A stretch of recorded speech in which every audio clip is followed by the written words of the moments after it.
What's going on, archivists, and welcome to the Staple List, your guide to the essential cards you need for the Grand Archive TCG. Before we start, let me tell you what I define as a staple. Because the deck building in GA is so diverse and open, a staple should be a card that you own and can put into any deck you wish to play, whether it's a crucial piece to that deck strategy or just a card that is too good not to have.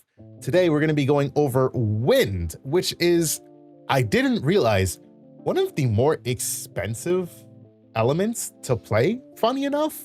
I don't know why that is. If you know why that is, let me know in the comments. I guess maybe because they don't have a lot of reprints, but like, I don't know, it's kind of crazy. Let's hop into it and you guys will see. So starting off, we've got Fairy Whispers, which comes in a couple different printings. We've got a supported pack 2 art, got a different art from Mortal Ambition, and then you've got your base DOA art. Obviously, go with what's cheap or with what you prefer in terms of art.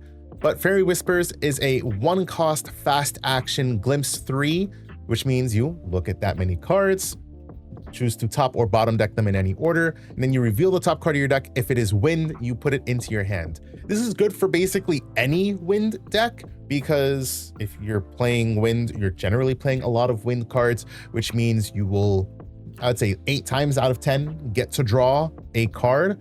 And this is a really good turn 1 play because it means that, boom, you get to organize your cards in the way that you want them, get cards out of the way that you don't want, have one card for your level up if you so desire, or you can wait till your next turn to level up if you want to, but I like to do this on my turn 1 playing Jin, so, you know, that does matter as well. But Fairy Whispers, good card. You know what else is a good card? Windmill Engineer. This card is Imbue 2, which means when you imbue something, you reveal those cards as you reserve them. If they're Wind, this card becomes imbued. And on enter, if it's imbued, you draw a card into your memory. It's a 1/1 stat line, so it's not big, but it is just really good for being able to draw a card. You do a ping damage, and you know what you pair with this? So this card, before I talk about that, this card's like $1 to $2. So pick up a playset, have your playset for sure. Same thing with Fairy Whispers. But you know what card is good to pair with this? Reclaim. So Reclaim has got a couple different arts. You can pick whichever one that you want, but Reclaim says return target ally you control to owner's hand. Hey, guess what? If you drop the Windmill Engineer for 2, you imbue it, you draw a card into your memory, your opponent goes to try to get rid of it, you reclaim it, and you say no. And this means that now you get your Windmill Engineer back, and you get a floating memory in trash that you can now use to level up, and then you could play Windmill Engineer again in your next turn. But what if you don't have a Reclaim? Well, that's fine. You can also use Ace and Protector, which is around like a $3-ish card. 2 different arts because it has an art from Supported Pack 2, which I've never seen before. That's really awesome. It reminds me of Medieval Gallantmon from Digimon, if you guys have ever seen that card. He has Intercept. Intercept means, let me pull up the reminder text here. Intercept means that whenever your champion is attacked while it's awake, you can redirect the attack to this ally. Intercept is really cool. If you're coming from another card game and you're used to something like block, you don't rest it to use Intercept. You can just redirect the attack, meaning that if they attack with chump things, you can kind of just structure it in a way where your Intercept takes selective damage, and then it ends up dying if they go over the threshold, but you can choose which one you want to retaliate, which is really nice. On enter, return target ally you control to owner's hand. Drop Windmill Engineer. If it lives to the next turn, Ace and Protector, bounce it back. And now you've got this 3/4 Intercept. It's the same stat line as a Frostborn Paladin. Wink, wink. Next up, we've got Stifling Trap, one of my most hated Wind cards. Also in a couple different arts here. Stifling Trap says, deal 2 damage to target ally, and then negate all on-enter triggers from that ally. So this is not a spell, this is an action, an assassin's skill reaction that you can do at fast speed. So hey, dungeon guide, boom, Stifling Trap. Haha, no dungeon guide for you. I've had that happen many a times. If it has the class bonus, like if you're playing this in Tristan or you're playing this with Wind Xander, then you can remove 2 prep counters to activate without paying the reserve cost. But I mean, this card is just good to play in Wind decks regardless, because negating on enters from allies is really good. Dealing 2 damage is also really good. Next up, we've got Zephyr. Zephyr says it is a fast speed suppress target ally or regalia, which is also just really good. Now we do have a couple different printings of this as well, but this is just really good. You can suppress a weapon, you can suppress something that might be a little pain in your butt in terms of like, oh, I don't like what this regalia is doing, or maybe you want to suppress, I don't know. There's tons of things that you can do with Zephyr. You'll probably play like 2 to 3 of that for sure. Next up, we've got Veiling Breeze. So Veiling Breeze says reveal any amount of wind element cards from your memory until the end of your turn, or sorry, until the end of turn. Whenever damage would be dealt to your champion, you prevent an amount of damage equal to the amount of cards you revealed this way. Typically, if you're playing a wind deck, you are playing a lot of wind cards. So this only cost 1, but if you like went through your turn and you're holding up like 2, 3, 4 cards in hand, let's say you're holding up like 3 cards in hand, you have like 3 or 4 cards down in memory. You put Veiling Breeze down, you're going to prevent basically 5 damage. And it's just whenever damage. So combat damage or what's it called? Like direct damage. So really good card to have a playset. Next up, we've got Scatter Essence. The only reason this was here, to be honest, is because it's floating memory. It's only a slow speed destroy target Fantasia. So it's all right. I mean, it's like 10 cents and it's floating memory. Some decks will play this. Most times you'll have other things to play because like Reclaim is floating memory, which is good. But I mean, it doesn't hurt to have this card. Fantasia's, I mean, Fractals, anybody? You know what I mean?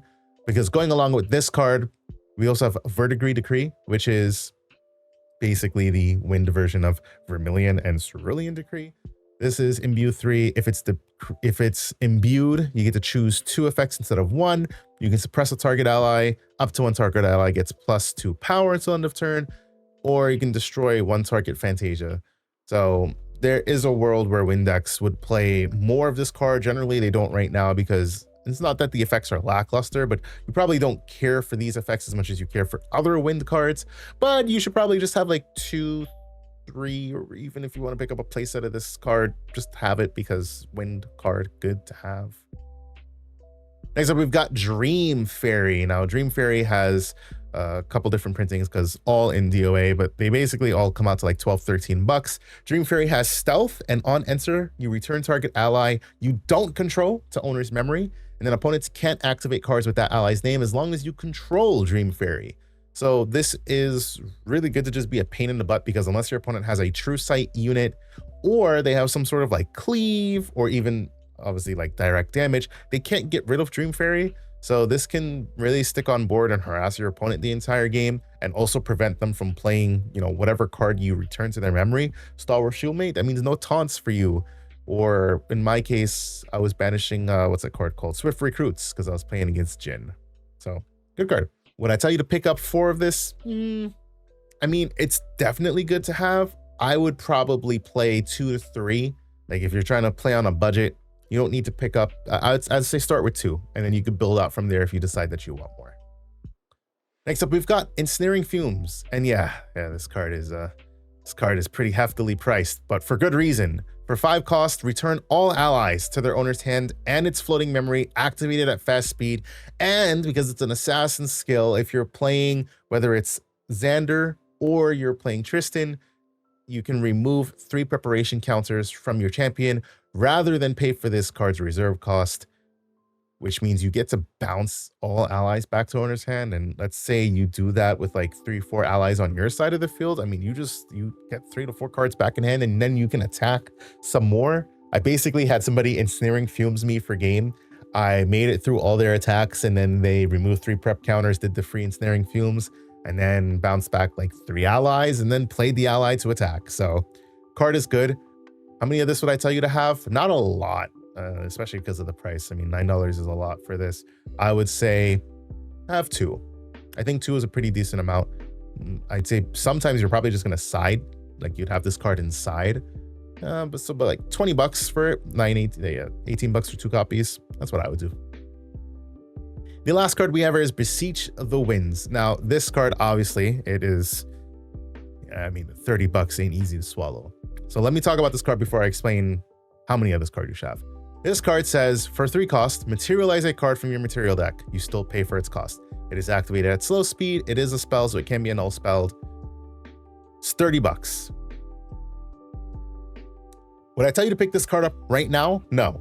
But you should keep this card on your radar because depending on the deck that you play, an extra materialization is really good. There's a reason that it's 30 bucks. Materializing another card is really good, especially for the fact that it just says a card. Whether you materialize a champion or you materialize a weapon or a, like, I don't even know, like a GCR or backup charger or whatever else you could do, this card is good. There's a reason it's 30 bucks. Would you play 4 of it? Depending on the deck, you might. But this is a card that you should only pick up when you decide that, okay, I want to play wind, and okay, I know what my deck strategy is going for. I definitely want to play Besiege the Winds. If you have the money to spare, you can pick up like 2-3 copies of this card. If you don't have the money to spare, don't worry about it. You don't need to pick it up right now. Just keep it on your radar if you're deciding to play wind. That is it for this staple list. Thank you guys for watching this video. If you guys liked it, please do drop a like, subscribe so that you know when future videos come out. And also let me know in the comments, did I miss any wind staples that you think players should pick up? Thank you guys for watching, and until I talk to you guys next time. Peace out.